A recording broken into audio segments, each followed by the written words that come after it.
Em uma PCR, qual destes é uma contraindicação ao controle direcionado da temperatura após o retorno da circulação espontânea? Letra A, midríase fixa. Letra B, apneia ou respiração agônica. Letra C, PCR por hematêmese. Ou letra D, crise convulsiva. O primeiro ponto que você tem que pensar é por que você quer resfriar esse cara. Imagina, você tocou uma PCR 12, 15 minutos, o cara volta. Por que motivo você gostaria de fazer que esse cara ficasse em uma hipotermia terapêutica? Imagina, você volta o cara da PCR, o cara volta acordado e começa a conversar com você. Você enfiar um cara desse dentro de uma geladeira de Heineken, não tem o menor sentido. Então, o primeiro ponto, que é sine qua non para você fazer, é que esse cara esteja comatoso. Porque um cara que não está comatoso, ele não tem benefício de você fazer proteção neurológica. E esse é o grande X da questão. Fazer hipotermia num paciente é algo que é perigoso.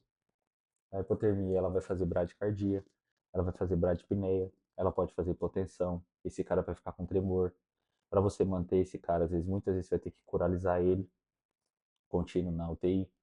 Aí esse cara coralizado, você vai ter que fazer resfriamento endovenoso com soro gelado. Às vezes você vai botar na geladeira 3, 4 graus para ficar infundindo nesse cara. Depois você vai ter que fazer resfriamento externo, vai ter que colocar gelo na axila, na virilha, no pescoço. Então, olha o trabalho que você vai ter para fazer isso uma pessoa que está acordada. Tem cabimento.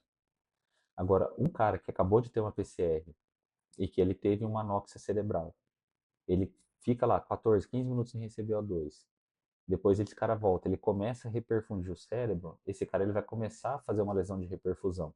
Começa a produzir uma série de radicais livres, esse cara vai começar a fazer edema cerebral. Então esse cara, talvez a gente vai querer que ele faça esse processo de uma maneira mais lenta para tentar proteger o quadro neurológico dele, para ver se a gente recupera um pouco de neurônio ou evita que esse paciente que acabou de ter um RCE, ele tenha as novas lesões neurológicas nesse período aí dos cuidados pós-parada.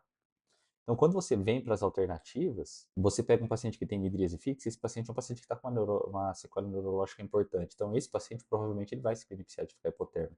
O paciente que está com apneia ou respiração agônica, provavelmente esse cara pode ter feito uma lesão no bulbo, que é onde vai estar o centro respiratório que vai fazer esse controle. Então, esse paciente ele também teria benefício. Crise convulsiva. É o paciente que está tendo vários múltiplos disparos neurológicos focais, provavelmente de alguma sequela. Então, esse cara também tem benefício. Agora, imagina um cara com PCR por hematêmese. Esse cara, quando você faz a hipotermia terapêutica nele, esse cara vai fazer discrasia sanguínea. Ele vai fazer distúrbio de coagulação. Aí você acaba de voltar um cara que parou por uma hipovolemia, por um choque hemorrágico grau 4. Aí você restringe esse cara volta a sangrar. Você vai terminar de matar ele. Entendeu? Então, esse é um cara que ele seria uma contraindicação de você fazer, porque a hipotermia, o risco dela é muito maior do que o benefício, aí no caso da questão da sequela neurológica. E aí, por quanto tempo então que a gente tem que fazer essa hipotermia terapêutica? Aí a American Heart, agora em 2025, eles atualizaram as publicações deles, né? Eles fazem uma publicação no Circulation.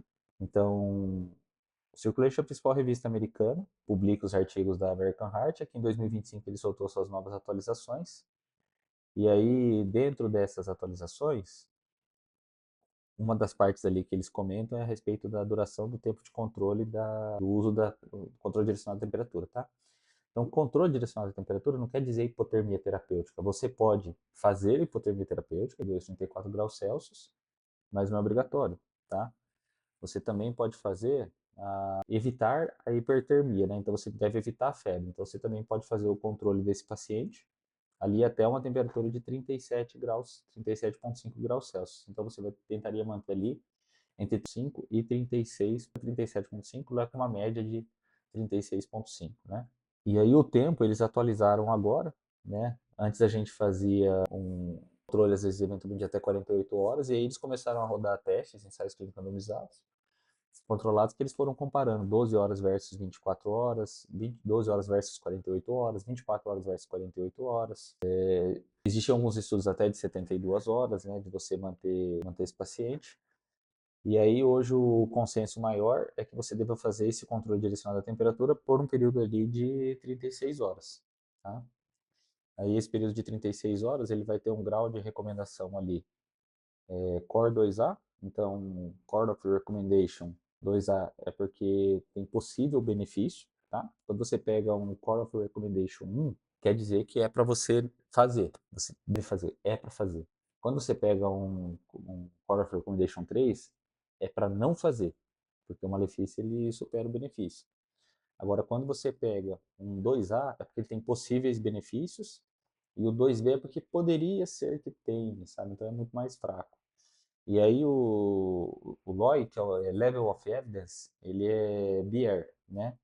Então, ele não é um ensaio clínico randomizado duplo cego ou uma meta-análise, que daí seria um nível de um North Recommendation A, mas o B ele vai ser ensaios clínicos, às vezes não randomizados de braço único, ou também ensaios clínicos não randomizados, coortes.